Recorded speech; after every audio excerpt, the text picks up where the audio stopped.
श्रीमद् भगवद गीता क्षेत्र क्षेत्रज्ञ विभागयोग क्षेत्र क्षेत्रज्ञ विभागयोग टिल्ड अध्याय 13 भागवत गीता चैप्टर 13 क्षेत्र क्षेत्राजनाय विभागयोग अथैध्याय श्री भगवान उवाच ज्ञान सहित क्षेत्र क्षेत्रज्ञ का विषय। अर्जुन उवाच प्रकृति पुरुष चैव क्षेत्रम क्षेत्रज्ञमेव च एतद्वेदितुमिच्छामि ज्ञान ज्ञेयम च केशव 1। भावार्थ अर्जुन ने पूछा, हे केशव, मैं आपसे प्रकृति एवं पुरुष, क्षेत्र एवं क्षेत्रज्ञ और ज्ञान एवं ज्ञान के लक्ष्य के विषय में जानना चाहता हूँ। 1 श्री भगवान उवाच इदं शरीर कौन्तेय क्षेत्रमित्यभिधीयते एतद्यो वेति तं प्राहुः क्षेत्रज्ञ इति तद्विदः। भावार्थ श्री भगवान बोले, हे अर्जुन, ये शरीर क्षेत्र जैसे खेत में बोए हुए बीजों का उनके अनुरूप फल समय पर प्रकट होता है, वैसे ही इसमें बोए हुए कर्मों के संस्कार रूप बीजों का फल समय पर प्रकट होता है, इसलिए इसका नाम क्षेत्र ऐसा कहा है। इस नाम से कहा जाता है और इसको जो जानता है उसको क्षेत्रज्ञ इस नाम से उनके तत्व को जानने वाले ज्ञानीजन कहते हैं। 2 श्री भगवान उवाच क्षेत्रज्ञं चापि मां विद्धि सर्वक्षेत्रेषु भारत क्षेत्र क्षेत्रज्ञयोर ज्ञान यत्तज्ञान ज्ञान मतम माम। भावार्थ हे अर्जुन, तू सब क्षेत्रों में क्षेत्रज्ञ अर्थात जीवात्मा भी मुझे ही जान। गीता अध्याय 15 श्लोक 7 और उसकी टिप्पणी देखनी चाहिए। और क्षेत्र क्षेत्रज्ञ को अर्थात विकार सहित प्रकृति और पुरुष का जो तत्व से जानना है, गीता अध्याय 13 श्लोक 23 और उसकी टिप्पणी देखनी चाहिए, वह ज्ञान है, ऐसा मेरा मत है। 3 तत्क्षेत्रम यच यादृक् च यद्विकारी यतश्च यत् स च यो यत्प्रभावश्च तत्समासेन में शृणु। भावार्थ वह क्षेत्र जो और जैसा है तथा जिन विकारों वाला है और जिस कारण से जो हुआ है, तथा वह क्षेत्रज्ञ भी जो और जिस प्रभाव वाला है, वह सब संक्षेप में मुझसे सुन फो। ऋषिभिर्बहुधा गीतम छंदोभिर्विविधः पृथक् ब्रह्मसूत्रपदैश्चैव हेतुमद्भिर्विनिश्चितः। भावार्थ यह क्षेत्र और क्षेत्रज्ञ का तत्व ऋषियों द्वारा बहुत प्रकार से कहा गया है और विविध वेदमंत्रों द्वारा भी विभागपूर्वक कहा गया है तथा भलीभांति निश्चय किए हुए युक्तियुक्त ब्रह्मसूत्र के पदों द्वारा भी कहा गया है। 5 महाभूतान्यंकारो बुद्धिरव्यक्तमेव च इंद्रियाणि दशैक च पंचेन्द्रियगोचराः। भावार्थ 5 महाभूत अहंकार, बुद्धि और मूल प्रकृति भी तथा 10 इंद्रियां, 1 मन और 5 इंद्रियों के विषय अर्थात शब्द, स्पर्श, रूप, रस और गंध। 6 इच्छा द्वेष सुख दुख सर्गतश्चेतना धृते एतत् क्षेत्रम समासेन सविकारमुदाहृतम्। भावार्थ तथा इच्छा, द्वेष, सुख, दुख, स्थूल देह का पिंड, चेतना, शरीर और अंतःकरण की एक प्रकार की चेतन शक्ति और धृति गीता अध्याय 18 श्लोक 34 व 35 तक देखना चाहिए। इस प्रकार विकारों 5वें श्लोक में कहा हुआ तो क्षेत्र का स्वरूप समझना चाहिए और इस श्लोक में कहे हुए इच्छादि क्षेत्र के विकार समझने चाहिए के सहित यह क्षेत्र संक्षेप में कहा गया। 7 अमानित्वम दम्भित्वम अहिंसा क्षांतिरार्जवम आचार्योपासना शौचम स्थैर्यमात्म विनिग्रह। भावार्थ श्रेष्ठता के अभिमान का अभाव, दंभाचरण का अभाव, किसी भी प्राणी को किसी प्रकार भी न सताना, क्षमाभाव, मन वाणी आदि की सरलता, श्रद्धा भक्ति सहित गुरु की सेवा, बाहर भीतर की शुद्धि, सत्यतापूर्वक शुद्ध व्यवहार से द्रव्य की और उसके अन्न से आहार की तथा यथायोग्य बर्ताव से आचरणों की और जल मृत्तिकादि से शरीर की शुद्धि को बाहर की शुद्धि कहते हैं तथा राग, द्वेष और कपट आदि विकारों का नाश होकर अंतःकरण का स्वच्छ हो जाना भीतर की शुद्धि कही जाती है। अंतःकरण की स्थिरता और मन इंद्रियों सहित शरीर का निग्रह। 8 इंद्रियार्थेषु वैराग्यम अनंकार एवच जन्म मृत्युजरा व्याधि दुख दोषानुदर्शनम। भावार्थ इस लोक और परलोक के संपूर्ण भोगों में आसक्ति का अभाव और अहंकार का भी अभाव, जन्म, मृत्यु, जरा और रोग आदि में दुख और दोषों का बार बार विचार करना। 9 असक्तिरन्विषु पुत्रदारग्रहादिषु नित्यम च समचित्तत्वमिष्टानिष्टोपतिषु। भावार्थ पुत्र, स्त्री, घर और धन आदि में आसक्ति का अभाव, ममता का न होना तथा प्रिय और अप्रिय की प्राप्ति में सदा ही चित्त का सम रहना। 10 मयि चानन्य योगेन भक्तिरव्यभिचारिणी विविक्तदेश से वित्वमृतिर्जिनसिन सिद्धि। भावार्थ मुझ परमेश्वर में अनन्य योग द्वारा अव्यभिचारिणी भक्ति केवल एक सर्वशक्तिमान परमेश्वर को ही अपना स्वामी मानते हुए स्वार्थ और अभिमान का त्याग करके श्रद्धा और भाव सहित परमप्रेम से भगवान का निरंतर चिंतन करना अव्यभिचारिणी भक्ति है तथा एकांत और शुद्ध देश में रहने का स्वभाव और विषयासक्त मनुष्यों के समुदाय में प्रेम का न होना। 11 अध्यात्म ज्ञान नित्यत्वम तत्वज्ञानार्थ दर्शनम अज्ञानमिति प्रोक्तम ज्ञान यत्तन्यथा। भावार्थ अध्यात्म ज्ञान में जिस ज्ञान द्वारा आत्मवस्तु और अनात्म वस्तु जानी जाए, उस ज्ञान का नाम अध्यात्म ज्ञान है। नित्य स्थिति और तत्वज्ञान के अर्थरूप परमात्मा को ही देखना, ये सब ज्ञान इस अध्याय के श्लोक 7 से लेकर यहाँ तक जो साधन कहे हैं, वे सब तत्वज्ञान की प्राप्ति में हेतु होने से ज्ञान नाम से कहे गए हैं, और जो इसके विपरीत है वह अज्ञान ऊपर कहे हुए ज्ञान के साधनों से विपरीत तो मान दंभ, हिंसा आदि हैं, वे अज्ञान की वृद्धि में हेतु होने से अज्ञान नाम से कहे गए हैं, है ऐसा कहा है।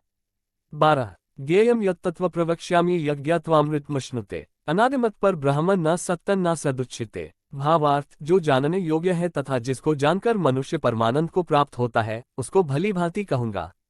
वह अनादि वाला परम ब्रह्म न सत ही कहा जाता है, न असत ही। 13 सर्वतः पाणिपादम तत्सर्वतोक्षिशिरोमुखम सर्वतः श्रुतिमल्लोके सर्वमावृत्य तिष्ठति। भावार्थ, वह सब और हाथ पैर वाला, सब और नेत्र, सिर और मुख वाला तथा सब और कान वाला है, क्योंकि वह संसार में सबको व्याप्त करके स्थित है। आकाश जिस प्रकार वायु, अग्नि, जल और पृथ्वी का कारण रूप होने से उनको व्याप्त करके स्थित है, वैसे ही परमात्मा भी सबका कारण रूप होने से संपूर्ण चराचर जगत को व्याप्त करके स्थित है। 14 सर्वेन्द्रिय गुणाभासम सर्वेन्द्रिय विवर्जितम असक्तम सर्वभूचैव निर्गुण गुणभोक्तृ च। भावार्थ, वह संपूर्ण इंद्रियों के विषयों को जानने वाला है, परंतु वास्तव में सब इंद्रियों से रहित है तथा आसक्ति रहित होने पर भी सबका धारण पोषण करने वाला और निर्गुण होने पर भी गुणों को भोगने वाला है। 15 बहिरंतश्च भूतानां चरमेव च सूक्ष्मत्वात् तद्विज्ञेयं दूरस्थ चान्तिके च तत्। भावार्थ, वह चराचर सब भूतों के बाहर भीतर परिपूर्ण है और चराचर भी वही है, और वह सूक्ष्म होने से अविज्ञेय, जैसे सूर्य की किरणों में स्थित हुआ जल सूक्ष्म होने से साधारण मनुष्यों के जानने में नहीं आता है, वैसे ही सर्वव्यापी परमात्मा भी सूक्ष्म होने से साधारण मनुष्यों के जानने में नहीं आता है तथा अति समीप में वह परमात्मा सर्वत्र परिपूर्ण और सबका आत्मा होने से अत्यंत समीप है, और दूर में श्रद्धारहित अज्ञानी पुरुषों के लिए न जानने के कारण बहुत दूर है भी स्थित वही है। 16 अविभक्तम च भूतेषु विभक्तमेव च स्थितम भूतभर्तृ च तज्ञेयम ग्रसिष्णु प्रभाविष्णु च। भावार्थ, वह परमात्मा विभागरहित एक रूप से आकाश के सदृश परिपूर्ण होने पर भी चराचर संपूर्ण भूतों में विभक्त सा स्थित प्रतीत होता है, जैसे महाकाश विभागरहित स्थित हुआ भी घड़ों में पृथक पृथक के सदृश प्रतीत होता है, वैसे ही परमात्मा सब भूतों में एक रूप से स्थित हुआ भी पृथक पृथक की भांति प्रतीत होता है, तथा वह जानने योग्य परमात्मा विष्णु रूप से भूतों को धारण पोषण करने वाला और रुद्र रूप से संहार करने वाला तथा ब्रह्मारूप से सबको उत्पन्न करने वाला है। 17 ज्योतिषांपि तज्ज्योतिस्तम सह परमुच्यते ज्ञान ज्ञेयम ज्ञानगम्यम हृदि सर्वस्य विष्ठितम। भावार्थ, वह परब्रह्म ज्योतियों का भी ज्योति गीता अध्याय 15 श्लोक 12 में देखना चाहिए एवं माया से अत्यंत परे कहा जाता है। वह परमात्मा बोध स्वरूप, जानने के योग्य एवं तत्वज्ञान से प्राप्त करने योग्य है और सबके हृदय में विशेष रूप से स्थित है।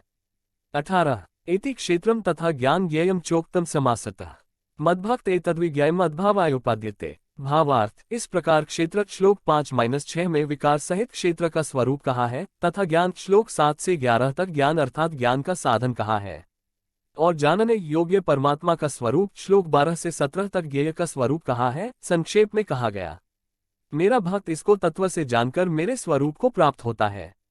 19 ज्ञान सहित प्रकृति पुरुष का विषय।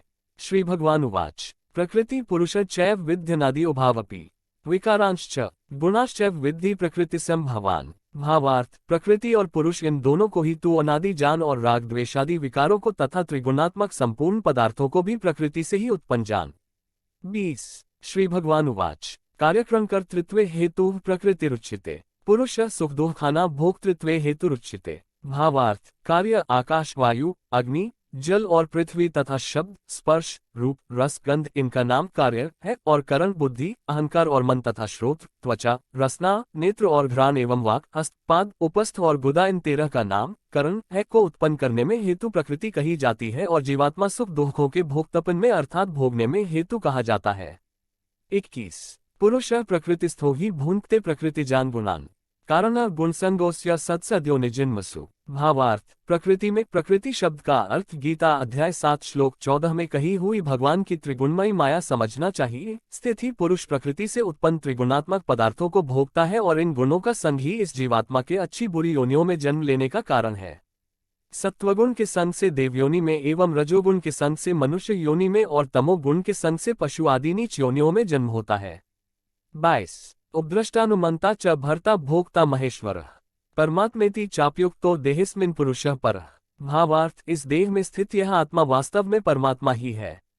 वह साक्षी होने से उपद्रष्टा और यथार्थ सम्मति देने वाला होने से अनुमंता, सबका धारण पोषण करने वाला होने से भर्ता, जीवरूप से भोक्ता, ब्रह्मा आदि का भी स्वामी होने से महेश्वर और शुद्ध सच्चिदानंद घन होने से परमात्मा ऐसा कहा गया है। 23 य एवं वेति पुरुष प्रकृति च गुणः सः सर्वथा वर्तमानपि न स भूयोभिजायते। भावार्थ, इस प्रकार पुरुष को और गुणों के सहित प्रकृति को जो मनुष्य तत्व से जानता है, दृश्यमात्र संपूर्ण जगत माया का कार्य होने से क्षणभंगुर, नाशवान, जड़ और अनित्य है तथा जीवात्मा नित्य, चेतन, निर्विकार और अविनाशी एवं शुद्ध बोधस्वरूप सच्चिदानंद घन परमात्मा का ही सनातन अंश है। इस प्रकार समझकर संपूर्ण मायिक पदार्थों के संग का सर्वथा त्याग करके परम पुरुष परमात्मा में ही एक ही भाव से नित्य स्थित रहने का नाम उनको तत्व से जानना है। वह सब प्रकार से कर्तव्य कर्म करता हुआ भी फिर नहीं जनता। 24 ध्यानेनात्मनि पश्यन्ति कैचिदात्मानमात्मना अन्ये सांख्येन योगेन कर्मयोगेन चापरे। भावार्थ, उस परमात्मा को कितने ही मनुष्य तो शुद्ध हुई सूक्ष्म बुद्धि से ध्यान, जिसका वर्णन गीता अध्याय 6 में श्लोक 11 से 32 तक विस्तार पूर्वक किया है, द्वारा हृदय में देखते हैं। अन्य कितने ही ज्ञानयोग, जिसका वर्णन गीता अध्याय 2 में श्लोक 11 से 30 तक विस्तार पूर्वक किया है, द्वारा और दूसरे कितने ही कर्मयोग, जिसका वर्णन गीता अध्याय 2 में श्लोक 40 से अध्याय समाप्ति पर्यंत विस्तार पूर्वक किया है, द्वारा देखते हैं अर्थात प्राप्त करते हैं।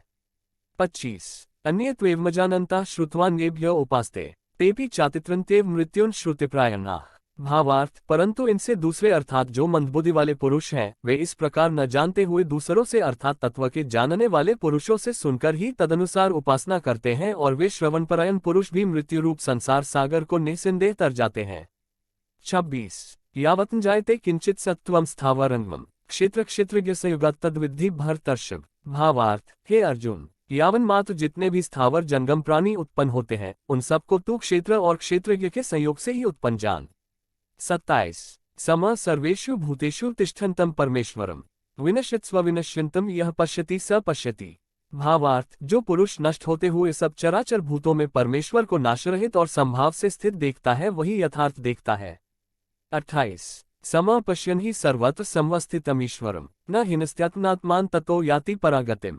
भावार्थ, क्योंकि जो पुरुष सब में संभाव से स्थित परमेश्वर को समान देखता हुआ अपने द्वारा अपने को नष्ट नहीं करता, इससे वह परम गति को प्राप्त होता है।